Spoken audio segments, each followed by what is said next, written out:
Hello and welcome to a bonus episode of Disney Movie Investigation. This is an ongoing bonus series as we take a look at the TV shows that we remember growing up. On this episode, we are taking a look at a group of teenage superheroes as we take a look at the original Mighty Morphin Power Rangers.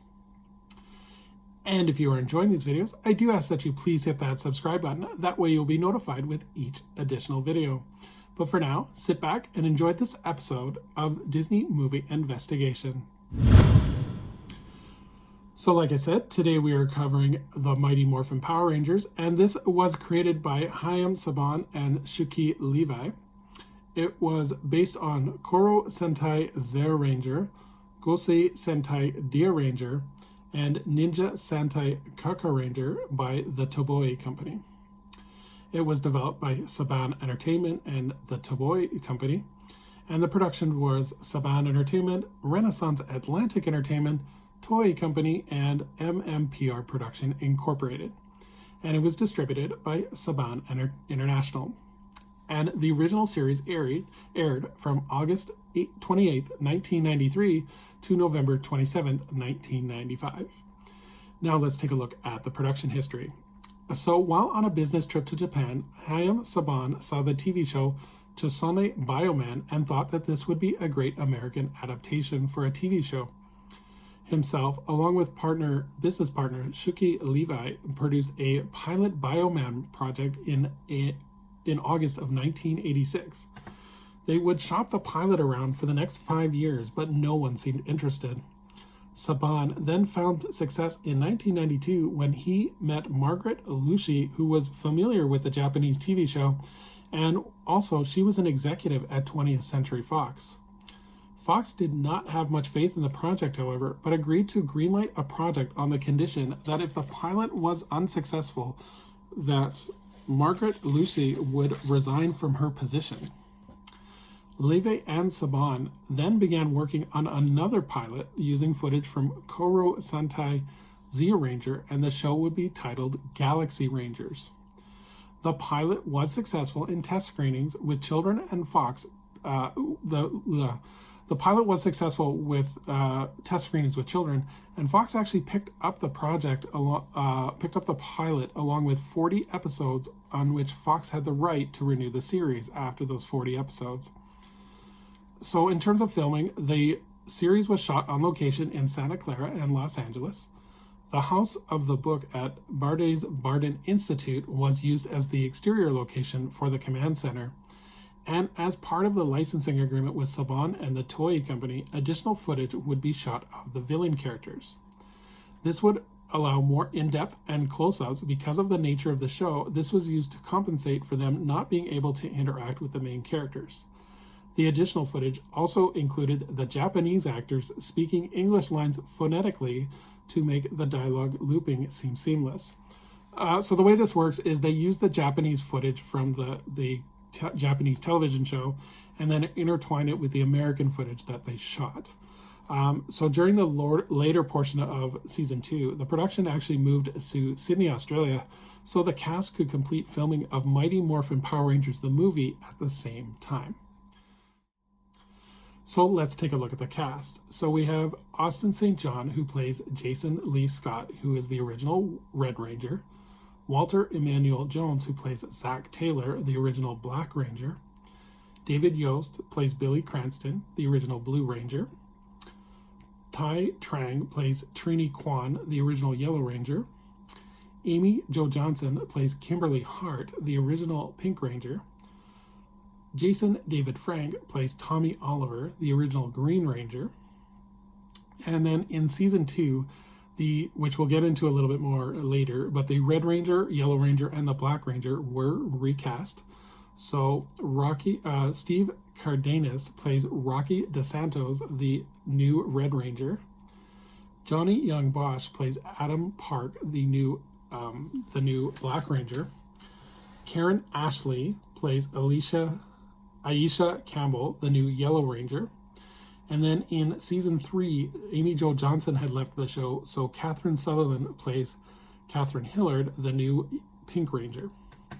And then rounding out the cast, we have David Fielding, who provides the voice of Zordon, Paul Shaner, who plays Bulk, Jason Narvi, who plays Skull, and then filling in for the voice of the villains, we had Rita Repulsa was acted by Makoto Sakawa, and Barbara Goodson provide the voice. And then in season 2 for Lord Zed, we had Ed Neal as the actor and Robert Axelrod as the voice. So in terms of the premise of the show, 5 teenagers are selected by Zordon to fight the evil Rita Repulsa. Her monsters and her minions are after the witch is accidentally released from imprisonment in an intergalactic dumpster on the moon. Later in the series, the Rangers are joined by Tommy, the once evil Green Ranger designed for Rita's evil, but later was deprogrammed and joined the side of good. Now the Power Rangers must fight together to defend the Earth from both the evil Rita Repulsa and Lord Zed. So the show was extremely popular, but it did have some controversies. First, which is pretty obviously the violence.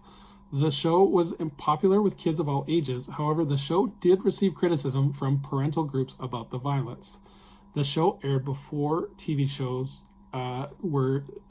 this was at a time before they were showing content warnings before the start of the shows.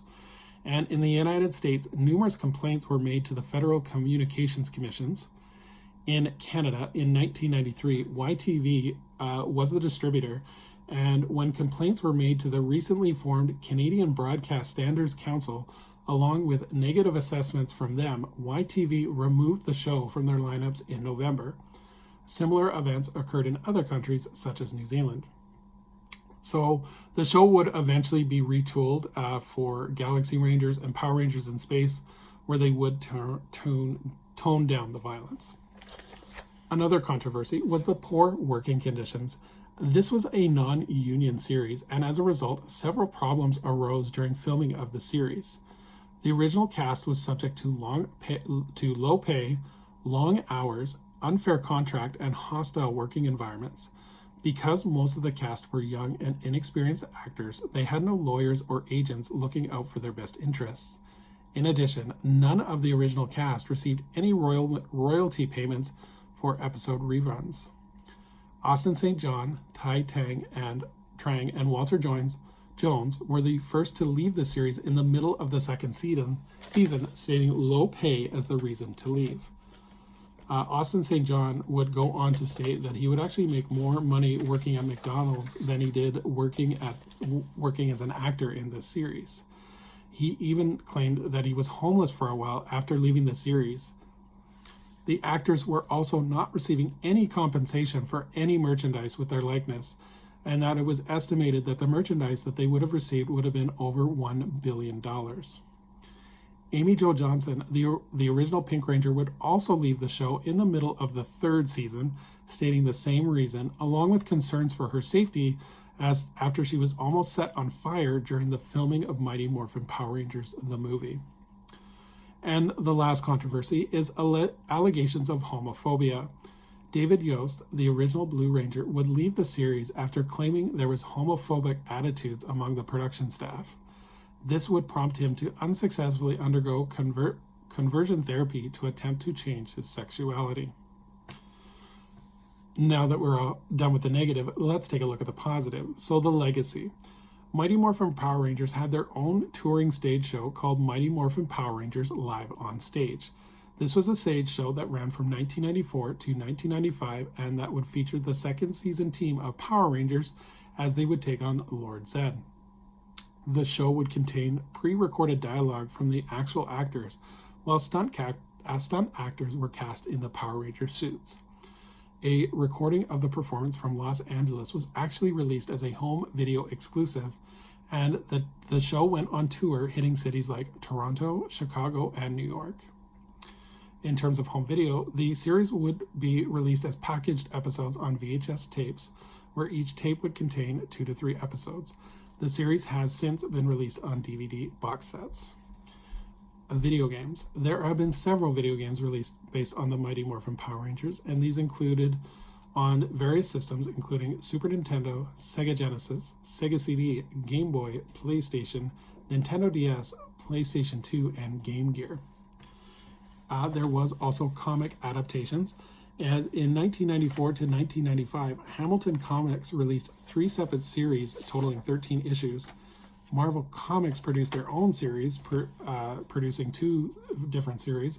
And then in March of 2016, Boom Comics attempted to reboot the series in modern times.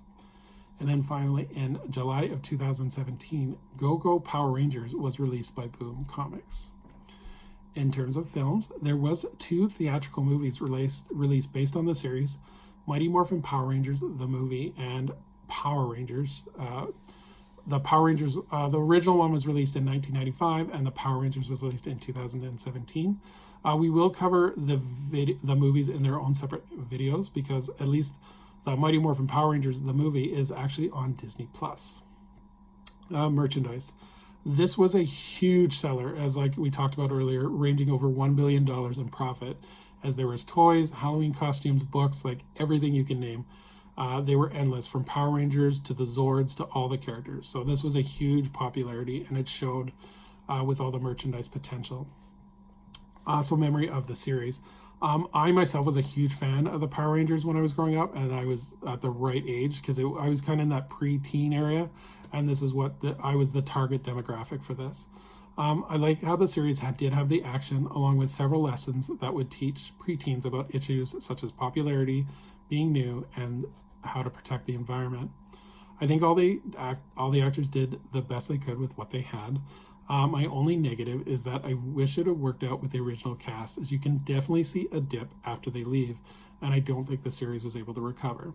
An example of this is there are several episodes in the middle of the 2nd season before they are able to get the new Power Rangers, where they try and fill in the gaps with them leaving. An example being is there is a scene where they're in a picnic and you only see the backs of the black, red, and yellow Power Rangers, or you see stock footage of them and none of their mouths are moving.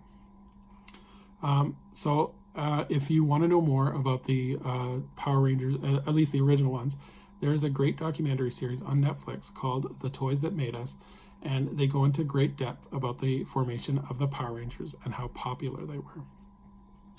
So thank you so much for joining us here on Disney Movie Investigation on this bonus episode. I would like anyone, if they have a favorite memory of the original Mighty Morphin Power Rangers, to please leave a comment below and tell us what your favorite memory is. As we look forward to next month, and it being Halloween, we are going to take a look at a spooky animated series as we take a look at the series Bump in the Night. So thank you so much for joining us, and I hope you have a magical day.